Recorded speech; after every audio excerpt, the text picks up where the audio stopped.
after he does the laundry and stuff like that, I said, how you got this to me? I said, if I have to go to the store and buy my underwear from home, All of you should have one of these, not just me. So we went together, you know, and I understand. You know your husband long enough. We dated forever. We've been married for 16 years. So I've known him long enough that I knew that wouldn't be inappropriate or not received well because I've given you. Sorry, I've given you 7 to 8 days now. I understand your family, but you can't just let it take you. I'm gonna go to. He did not. He doesn't travel. He likes road trips. Okay, then we got to start. No, last year was the first Christmas without her, and so he did go with us. But we had to fly because he doesn't fly. That wasn't on the side with us this year. Look at the front. So he did holidays, but unfortunately, like 2 weeks ago, you? Yes, Okay, so we got all this, and they can't pick up that this is what's going on. Oh, he's right back there now. He's right back there. Like I've been checking on him. Like, I check on the kids. I've been checking on him since I've been here because he's right back there. And his dad. His dad's an old Baptist minister. We get all of that. He's a therapist and just bring a way out of it. And just that. And I'm like, you can't always do that. My husband has finally gotten to the point where he actually could say the word depression. And he said, I think I'm depressed. I'm just impressed that you were even able to put a word. Thank you so much for making it. But thank you for asking. Hey, so much! Good. Okay, we'll talk later. Somebody else. Okay. Thank you, Bob. Just call the roll. Right? He's going to do my thing tomorrow. He's going to. He's going to come bust out up in it. He's what?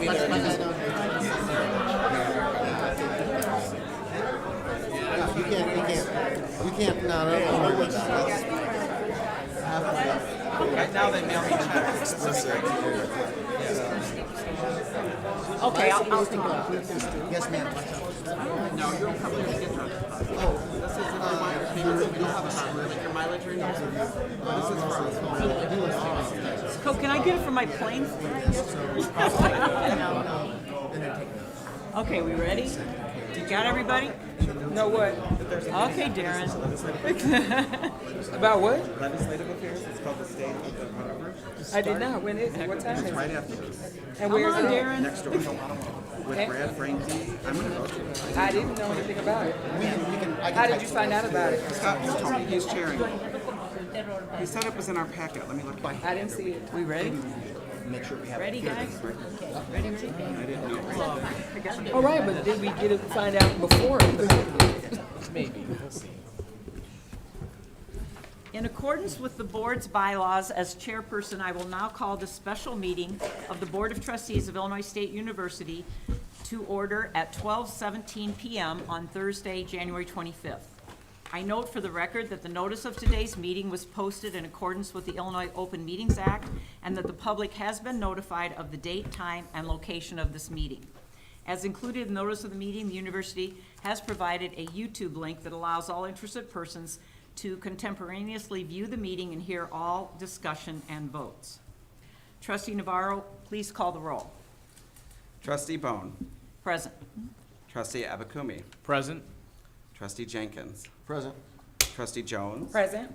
Trustee Navarro. Present. Trustee Marminga. Present. Trustee Tillis. Present. We have a quorum. You have before you the agenda for today's meeting. May I have a motion and a second to approve the agenda? So moved. Trustee Abakumi made the motion. Is there a second? Jenkins, I'll second. Trustee Jenkins, second. Is there any discussion? Having no discussion, all those in favor say aye. Aye. Opposed? The agenda is approved. Next on the agenda is public comments. We do have someone who has indicated an interest in making public comments to the board today. In accordance with established and recorded policy, the Board of Trustees will allow up to 30 minutes in total for public comments and questions during a public meeting. An individual speaker is permitted 5 minutes for his or her presentation. If more than 2 persons wish to speak on a single item, it's recommended they choose 1 or more persons to speak for them. The Board of Trustees will accept copies of the speaker's presentations, questions, and other relevant written materials. If you have any written materials you want to share with the trustees, you may send them to bot@ilstu.edu. When appropriate, the Board of Trustees will provide a response to a speaker's questions within a reasonable amount of time. Dr. Martha Horst, at this time I invite you to come up to the podium and proceed with your comments to the board.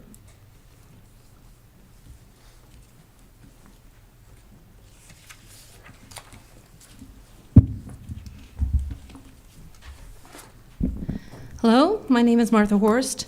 I'm chairperson of the Academic Senate, and I've been a professor of music composition and theory here at Illinois State for close to 17 years. I wish to speak in support of the proposed amendment to the Board of Trustees governing document regarding pricing guidelines, and encourage the board to supplement this document with a future resolution detailing guidelines and principles on how to evaluate proposed differential tuition increases. The Academic Senate was briefed by Acting Provost Yezegian on the concept of differential tuition at our meeting on September 13, 2023. Although we did not take a formal vote to endorse this measure, there was clear support for the proposal in the Academic Senate. All the comments and questions were favorable. During her presentation, Acting Provost Yezegian mentioned 4 factors for deciding which programs could receive differential tuition. 1, field of study. 2, student demand for the major. 3, cost of instruction. And 4, market value of the degree. Programs such as engineering, business, and data science met all 4 criteria under this proposal. Programs such as music, which does have a high cost of instruction, but a low market value for the degree, regrettably, did not. Thus, using these 4 factors, engineering should be considered for differential tuition, but music should not. These 4 criteria used together make sense. The cost of instruction for business is higher, but the students have a greater chance of making a significant salary after they graduate. Cost of instruction for fine arts majors is high, but the instruction cost is not coupled with a high market value for the degree. I see similar language echoed in the resolution put forth by the board today. The amended proposal states that universities that use a differential tuition model base tuition costs on factors such as students' field of study, the market value of the degree, student demand for the major, and cost of instruction. Although there is no indication that the Board of Trustees of Illinois State University will charge differential tuition for programs based solely on the high cost of instruction, there is precedent at other public institutions for doing so. University of Arizona charges differential tuition for fine arts classes to provide smaller class sizes that are appropriate to the type of individualized attention needed in the arts in accordance with the requirements of our accrediting bodies. According to a research paper on differential tuition by Dr. Nelson, the following institutions used differential tuition for fine arts majors in 2008: Colorado State University, West Virginia University, Portland State University, University of Oregon, Oregon State University, The Ohio State University, University of Texas at Austin, University of North Colorado, Montana State University, University of Colorado Denver, Indiana University Bloomington, Temple University, University of Missouri Kansas City, and the University of Missouri Columbia. There may be more institutions since 2008 that have adopted a similar model and charge differential tuition based solely on the high cost of instruction.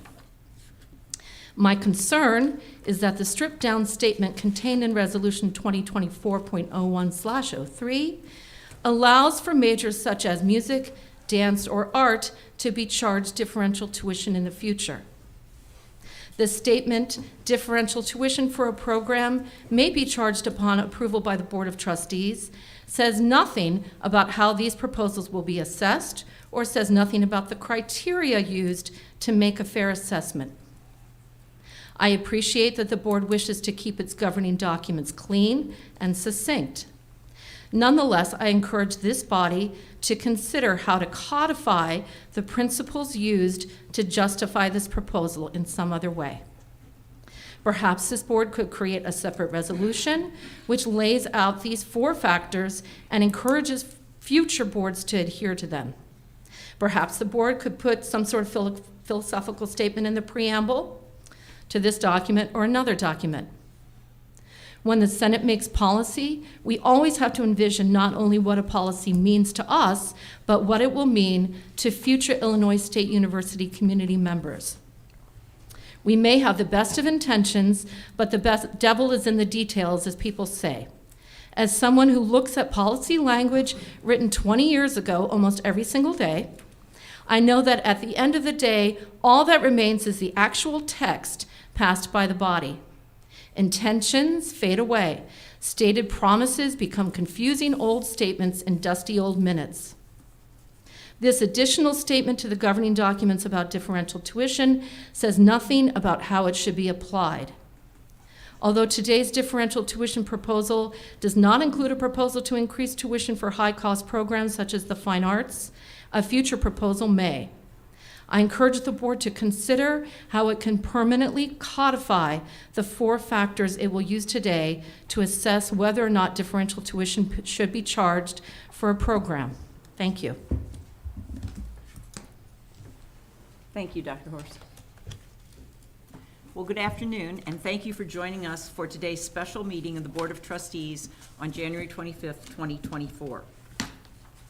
It is the duty of the board to select from the university staff an employee to serve as treasurer of the Board of Trustees. The treasurer serves in an ex officio capacity and receives and disburses all monies and reports to the Board of Trustees on the financial status and fiscal affairs of the university. At Illinois State, that person traditionally has been the vice president for finance and planning. We will continue with the tradition, so interim vice president for finance and planning, Dan Petrie, will serve as treasurer.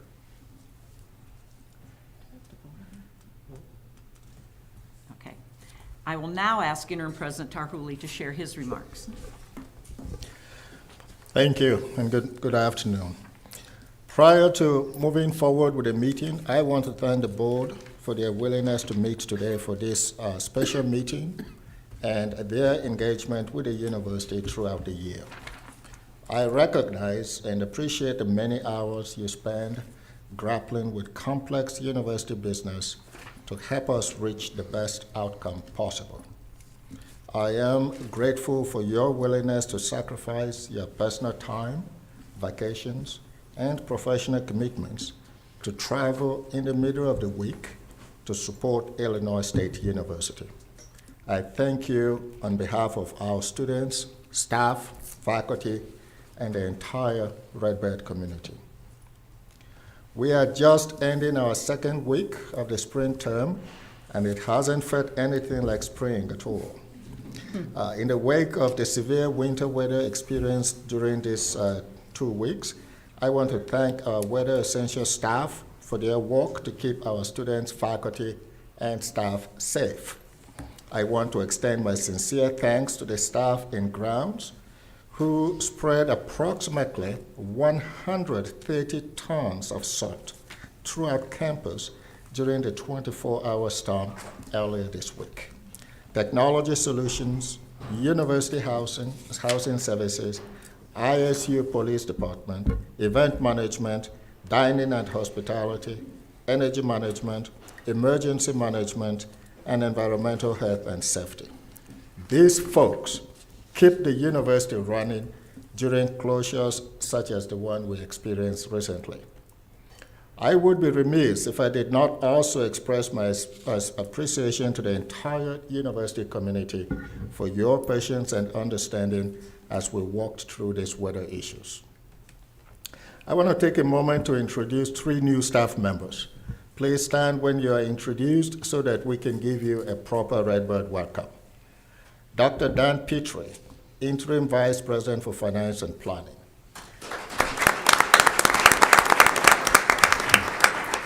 Dan joined Illinois State earlier this month.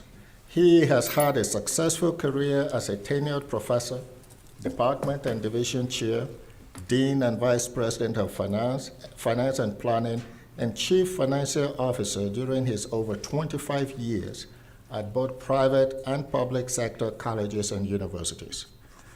Petrie retired in 2017, but has continued his services as interim dean and CFO in public and private universities throughout the United States. Please join me in welcoming Dan. And many of you know Dr. Brian Craig. Where's Craig? Yeah, okay. But let me reintroduce Byron. Let me reintroduce Byron to you as Interim Chief Equity and Inclusion Officer. Byron has been at ISU for 5 years and is an assistant professor in the School of Communication, co-president of the Queer Coalition Affinity Group for faculty and staff, and a member of the President's Diversity and Inclusion Council. He was recognized in 2023 for the University Service Award and the College of Arts and Sciences Teaching Award in the tenure track faculty track, and selected for a Living Our Values Award in 2021. Let's extend Byron a warm welcome to this new position.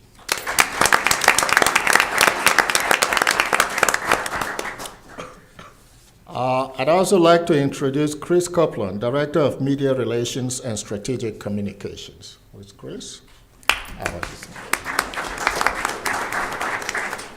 Chris joined Illinois State on January 8.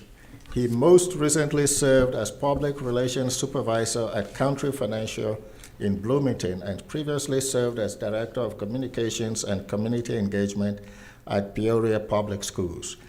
Evening producer at Week TV in East Peoria, and producer, anchor, and reporter at KOMU TV in Columbia. Another round of applause for Chris. Thank you. Illinois State's Draft Strategic Plan, Excellence by Design, 2024 to 29, is on pace for completion this semester. At the February Board of Trustees meeting, members of the Strategic Planning Committee will share an informative presentation, and in May, we will seek Board of Trustees approval. I am personally excited about the strategic plan. I believe it to be bold, visionary, and aspirational. I want to thank the campus community for their commitment to the planning process and for the work that will continue throughout the spring semester. Lastly, we're looking forward to several upcoming university events, including the sold-out Martin Luther King Jr. Cultural Dinner on January 26, where we are honored to host Sherilyn Eiffel as our guest speaker. We also will gather on February 15th for the annual founding celebration, Old Main Bell Ringing Ceremony, and Faculty Staff Appreciation Luncheon and Award Ceremony. I hope to see you all at these events in the coming days. With the permission of our chairperson, I'll proceed with the resolutions. You may proceed. Thank you. Resolution 2024.01/01, authorization of Watterson Towers Fire Separation Remediation Project. During Watterson Towers' 55 years of service, many construction, maintenance, and repair projects were completed that have impacted existing fire separation barriers and life safety protection measures. The facility is subject to the toughest applicable life safety and fire protection building codes because it is a high-rise residential building. The Watterson Towers Fire Separation Remediation Project proposes to update the building's fire separation barriers to ensure compliance with all applicable building code requirements.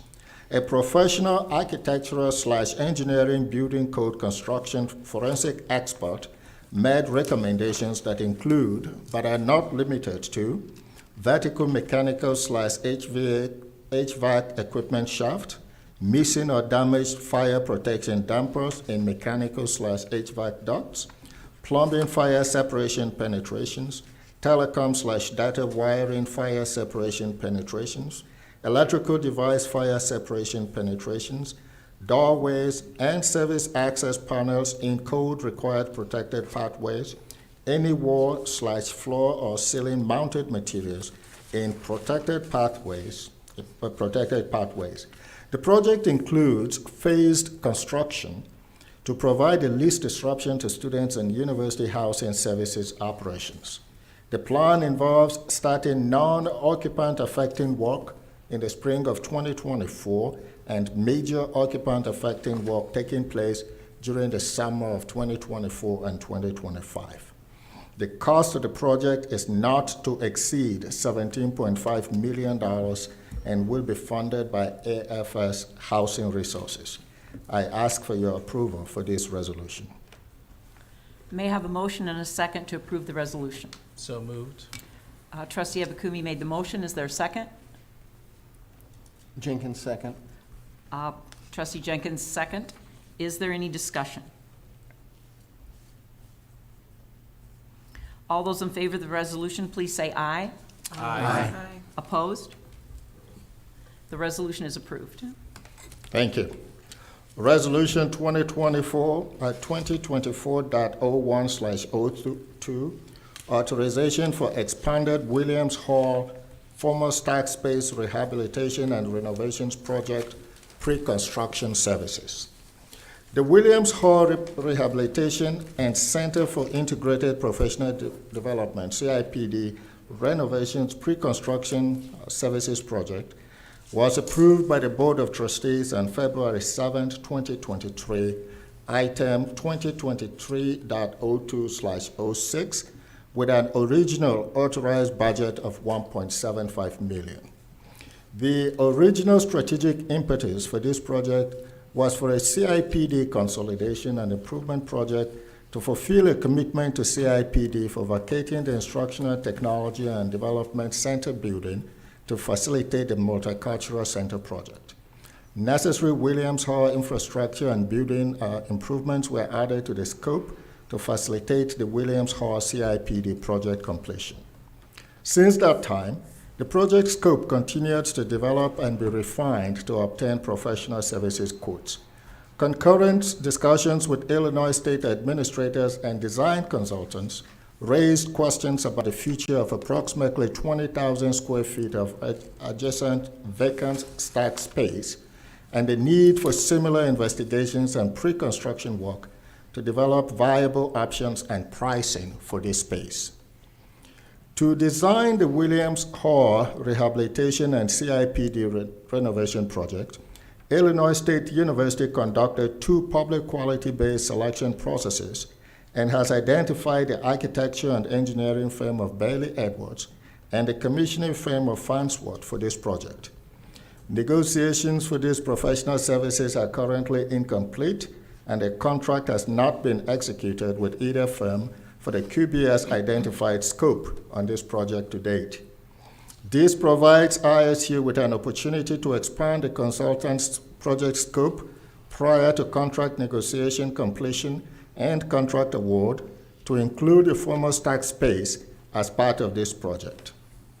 Phase 1 of this project involves a Williams Hall stack space rehabilitation project that includes stack removals, roof replacement and repair, floor demolition, asbestos abatement, new HVAC air handling units, ducting and controls, new fire alarm and sprinkler systems, new exit, egress pathways, and stair renovations. Upon completion of this work, a Phase 2 project would involve construction of all necessary improvements for usable university shell space for future use. The university seeks Board of Trustees approval for expenditure not to exceed an additional $1.75 million for all necessary William Hall former stack space rehabilitation and renovations project pre-construction services for a project to program, plan, design, and bid the additional renovations to former stack space at Illinois State University in the existing Williams Hall building. The source of funding is general revenue resources. I ask for your approval for this resolution. May I have a motion and a second to approve the resolution? So moved. Motion is made by Trustee Abakumi. Is there a second? Second. I'm sorry, was that Darren. Trustee Tillis, second? Is there any discussion? Trustee Jones. Madam Chair, thank you for recognizing me. So is it my understanding that with this additional proposal, all of Williams Hall space will be fully functioning? This is going to be a complete renovation of Williams Hall, or is there still going to be work yet that needs to be completed? It's not the renovation, it's the design and the planning for the renovation. But this covers all of Williams Hall, yes. Okay, thank you.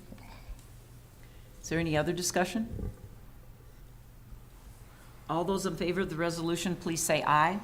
Aye. Opposed? The resolution is approved. Thank you. Resolution 2024.01/03, amendment of Board of Trustees governing documents regarding pricing guidelines. The Board of Trustees of Illinois State University approved the Board of Trustees governing document policies with resolution number 97.05/12 dated May 9, 1997. The Board of Trustees governing document currently includes specific guidelines for decision-making regarding price setting, revenue generation, affordability, and use of funds, and when the university is able to use differential tuition. Differential tuition is an amount charged on top of base tuition. The current governing document states that differential tuition should only be charged under three separate conditions: to comply with the Truth in Tuition statute, to differentiate state residency status, and to differentiate undergraduate from graduate instruction. Setting tuition and fees is a complex exercise requiring the balancing of affordability for students and their families with maintaining high educational standards while managing the increasing costs of campus operations. Charging differential tuition for certain academic programs has become standard practice for a number of public universities in Illinois, as well as peer, cross-applicant, and regional competitors. Universities that use a differential tuition model base tuition cost on factors such as a student's field of study, the market value of a degree, student demand for the major, and the cost of instruction. Differential tuition generates the revenue necessary for meeting the cost of offering selected programs with higher than usual instructional or equipment costs. A proposed amendment of the Board of Trustees governing document regarding pricing guidelines was presented to the board for first reading by interim president of Illinois State University as information item number 2023.05/01, seeking an amendment to the governing document to replace the second bullet point under the heading Guidelines for Price Setting with the following language. Differential tuition for a program may be charged upon approval by the Board of Trustees. Therefore, the Board of Trustees proposes to amend Section C, Chapter 4, Number 5 of the governing document to remove restrictions on the university's ability to charge differential tuition and allow the board to approve differential tuition on a program-by-program basis. I ask for your approval for this resolution. May I have a motion and a second to approve the resolution? So moved. Trustee Ebekumi made the motion. Is there a second? Second.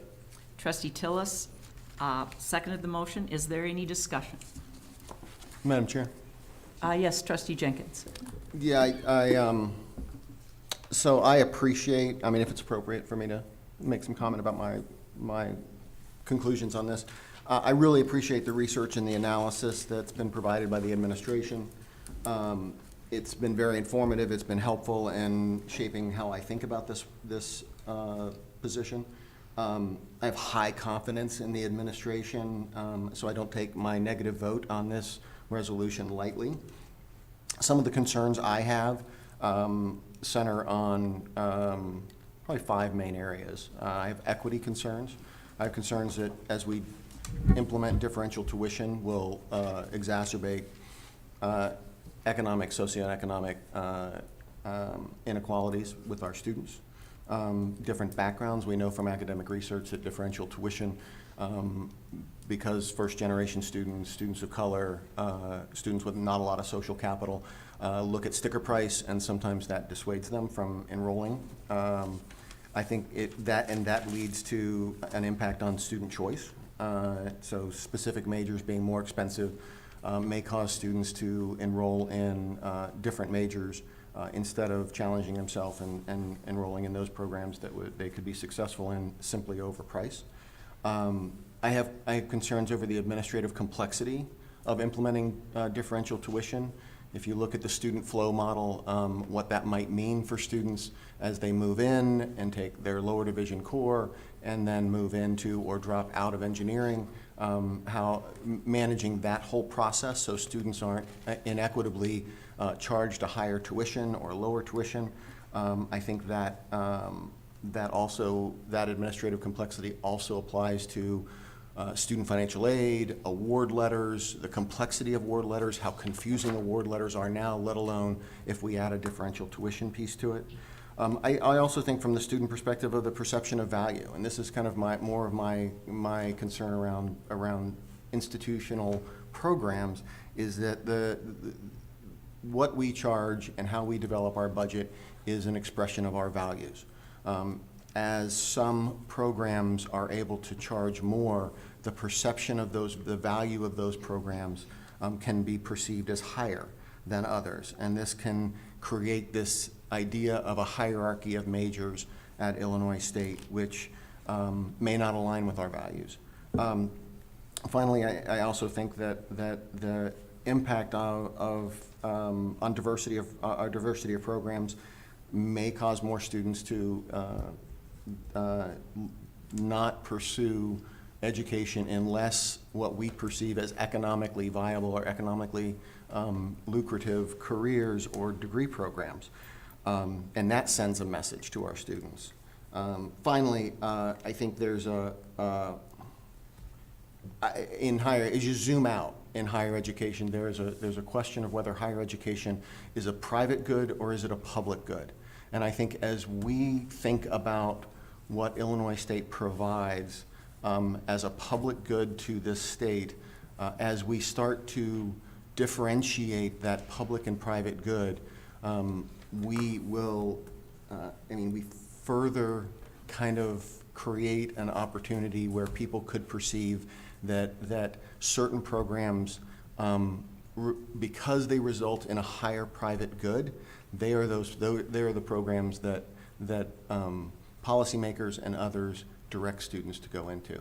So I worry about, over time, the depreciation of the value or the perceived value of programs in the liberal arts or in sociology or in anthropology or in the classics and things like that, that we know over time yield as high or higher economic value for the students who graduate from those programs.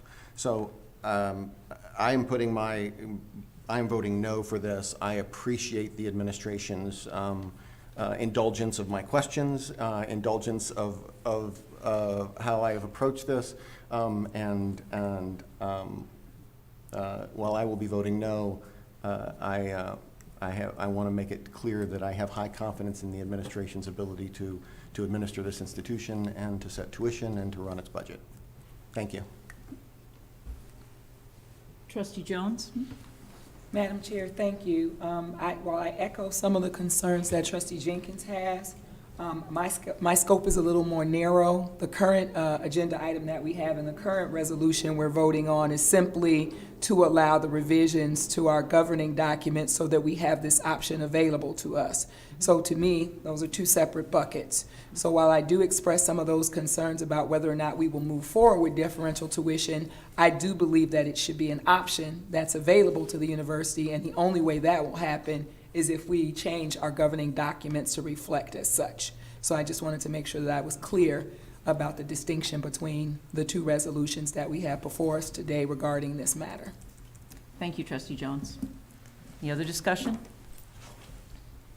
Trustee Navarro. Madam Chair, so currently we have differential tuition based on residency and grad and undergrad, so that would be preserved. And what this does is allow us to charge it based on other academic programs. Correct? Correct. Okay. Correct. which I'm not in favor of. Any other discussion? Okay, so trustee Navarro, would you call for a roll call vote? So this will be a yes or no. Yes to pass the resolution, no to not pass.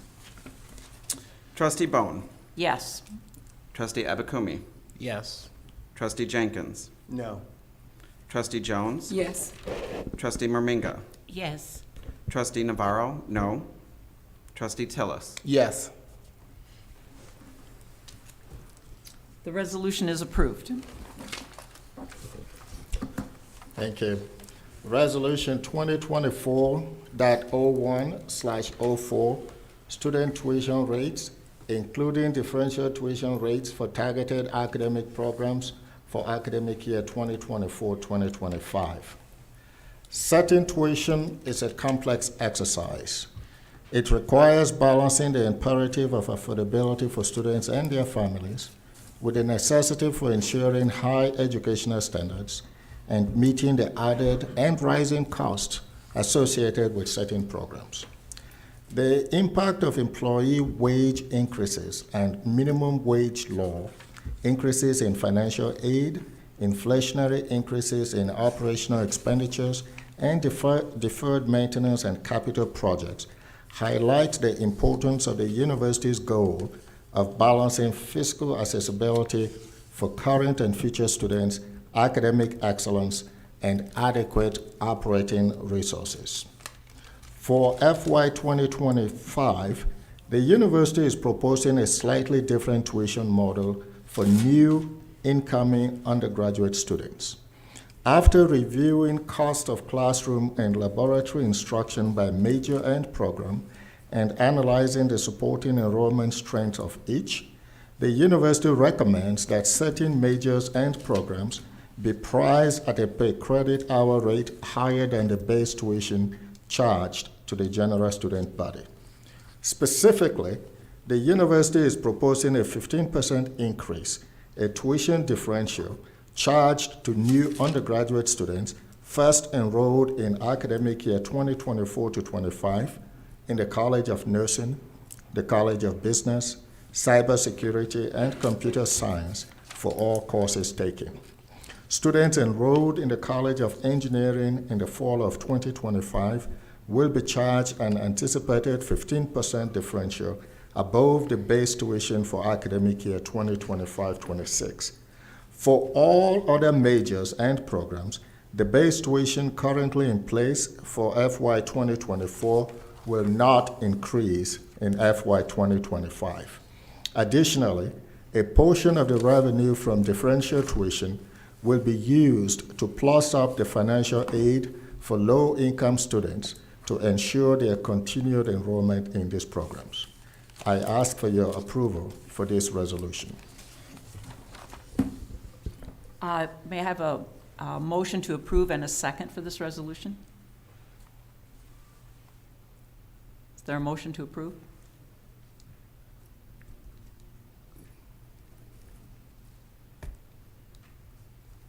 So move. Trustee Tillis made the motion. Is there a second? Second. Trustee Merminga second the proposal. Is there any discussion? Trustee Jones. Madam Chair, thank you. I'm going to try to keep my comments brief, but thank you, Scott, for setting the bar high. Trustee Jenkins, because now they don't have to be quite as short as I thought they had to be. Most of you all know I'm probably, even in my short time, the longest sitting current trustee, and this is probably one of the toughest decisions that I've had to make as a trustee. I can tell you the amount of hours that we have spent as trustees discussing this matter amongst our peers, amongst colleagues at other universities, with students, parents, administrators. This has been our life for the last few months, trying to make a decision here, and it's a tough decision. I can tell you that I had the honor and the pleasure at a brunch this weekend of sharing time with a table full of 10 women, all ISU grads from the 70s and the 80s. And we talked about all of our time at ISU. I'm from the 90s, the beginning of the 90s, and talked about our time at ISU. The most disheartening thing that I heard at that table was there was one high school counselor, and there was one parent of a college student who both said that at this point they don't know if they could recommend to most of their students a college education because of the increased cost, because of the time that it takes the students to matriculate, and for many other reasons. And that was very disheartening to hear a college counselor say something like that. To hear a parent say that college was not the first option for their child was very disheartening for me to hear, especially from ISU alums, from proud alums who are supportive of higher ed. Many of you have heard my story about why I'm so involved at ISU as a first-generation college student. It didn't just change my life. It changed my life for my mom, who was a widow, who I was able to make a better life for her. It changed the life of my siblings, who I was able to assist. It changed the life of my nieces and nephews, who I was able to assist. It changed my daughter's life, because college was just not aspirational anymore. It was an expectation and something that they knew they could accomplish. And it is very, very important to me, as it is to many, that we keep these options available and that we keep college affordable. I hear us saying that we're going to make sure that we can get the lower income students in school, but these ladies that sat at the table with me were all middle class people. And they said increasing financial aid doesn't help us. Our students don't qualify for financial aid. So if they want to be an engineering major and you're going to give more financial aid to the students who are lower income, how's that going to help my child? So that is something that I also had to consider. But all is not lost and everything is not bleak, and however we decide today, I still firmly believe that universities are made up of some of the best and brightest people in our society. Between our administrators, between our board, between our legislature, we have to find a way to do better. We know that things cost more. We know that the cost of education has increased, but it is my desire that we don't just continue to pass that burden on to the parents and the students, that we come up with more creative ways to find a way that we don't, yes, Illinois State is economical, but we do not want to price ourselves out of the market. We do not want to lose our core value of being able to provide an affordable education to Illinois students. And so, while right now this has been a struggle, and while right now this has been a difficult time for higher ed, I have confidence. I have confidence in those of us who see the value in higher education that we will take this as a personal goal to make sure that we find more creative ways, better ways, ways to continue to improve the type of education we provide, to keep the quality up, but again, not to always have to rely on the parents and increased income and from tuition to do so. Thank you, Madam Chair. Thank you, Trustee Jones. Other discussion? I'm sorry, Trustee Navarro. So thank you both to the earlier trustees that spoke on the topic, and Julie's right. We've spent a lot of time reading the proposals, looking at the plans, looking at budgeting, and but I do echo and agree with what Scott said as far as I believe, especially being first generation and trying to understand college decision-making process and that sort of thing, I do believe that differential tuition would be a hindrance to our public good and also will create equity issues in those programs. I'm very concerned that when we approved the College of Engineering, this was not on the table as far as pricing for College of Engineering, and we said we were going to make a very conscious effort to go out and recruit underrepresented students into that program, and I just don't think that differential tuition will do that. So I do think it will create equity issues. This is not a program I'm in favor of for our Illinois State University. Any other discussion? Trustee Abakumi? I want to thank Trustee Jenkins for his comments because I agree, and I've gone back and forth on this many different times. And to Trustee Navarro's comments about, I think differential tuition does, to a certain extent, make college unaffordable for a number of students. I do believe that the administration has with all confidence, did all the correct calculations, all the math, did their research. I agree with it. I just fear that if we take this step, we just won't make the decisions necessary, the hard decisions necessary to say that college is a public good and therefore we shouldn't raise prices. But I have faith in society, and I have faith in our administration that maybe we can, over the next couple of years, come up with the different creative ways, as Trustees Jones said, to kind of come up with different revenue streams, as well as ideas that take the burden off our students. So I'll be voting yes on this one. Any other discussion? I would just like to make a small comment and agree with Trustee Jones that yes, we've spent hours and hours and hours discussing this at length. This is not a resolution that we have taken lightly at all. And however the vote turns out, I think we have done our due diligence, and we all feel, for whatever reason, we're voting the way we think it should be. And we agree as a board that we are each different people, and we each have a different way of looking at things, and that's what makes this board very good. So, having said that, Trustee Navarro, will you call for a roll call vote? Yes is to pass the resolution, no is to not pass the resolution. Trustee Bone, Yes. Trustee Abakumi, Yes. Trustee Jenkins, No. Trustee Jones, Yes. Trustee Moringa, Yes. Trustee Navarro, no. Trustee Tillis, Yes. the resolution is approved. Thank you. This concludes the resolutions for today. Having concluded our business, I would now ask for a motion and a second to adjourn the meeting. So moved. Trustee Abakumi made the motion. Is there a second? Second. Trustee Jenkins seconded the motion. Is there any discussion? All those in favor say aye. Aye. Opposed? The motion is approved, and we are adjourned. Thank you all.